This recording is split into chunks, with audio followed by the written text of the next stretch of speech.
Арнайы өткелдердің болмауынан солардан болып жатыр. Содан кейін жаңағы біздер жасөспірімдермен орын алып жатқан фактілердің көбісі теміржол қауіпсіздігін білмегендігі туралы. Осыдан дәл бір апта бұрын Төле би ауданында 9 жасар баланың аяғын поезд басып кетті деген ақпар елді шулатқанда. Қайғылы оқиға шойын жолдың маңында орналасқан 9 елді мекенде орын алды. Ойын баласы Балқабай Диас демалысқа үйіне келіп тоқтап тұрған поезд астында ойнап жүрген. Аяқ астынан жылжыған поезд оқушының табанын жаншып кеткен. Салдарынан ауыр жараланып, шұғыл ауруханаға жеткізілген. Өкінішке орай дәрігерлер оның табан сүйегін кесіп тастауға мәжбүр болған. Қазіргі таңда баланың жағдайы орташа. Осы оқиғадан кейін желілік полиция қызметкерлері халықпен кездесіп, ережені ескермегендерге ескертусіз айыппұл салатынын ашып айтты. Бұл елді мекендегі тұрғындарына, жұмысшыларына теміржолдың қауіпсіз аймақ екенін түсіндіру барысы. Бұл іс-шара тек қана бұл 9 станциясында өтіп жатқан жоқ. Шымкент желілік бөлімнің қарасты Арыс станциясынан шыға берісінен Түркібас станцияға шыға берісіне дейінгі біздің 194-97 км аймақты қамтиды.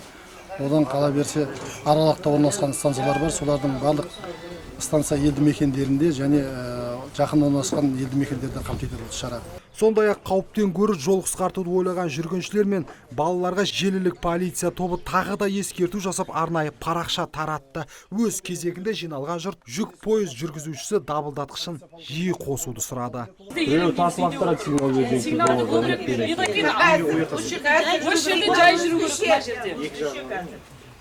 Естімеу мүмкін емес па? Мүмкін емес. Сигналды беріңіздер. Сигнал анаяқта беріледі, мына жерде бір беріледі, мына ортада берілмейді. Ол действительно бұл где-то біреуге жаға жүрмей жақпайды да. Жоқ, ол жаға жақпайды емес, ағай, ол сигнал берілу керек. Уже ата-ана бар ғой үйде. Пойыз келе жатыр деп бала-шаға жинап отырамыз уже. Жинаймыз, іздейміз. Ана бала қайда деп.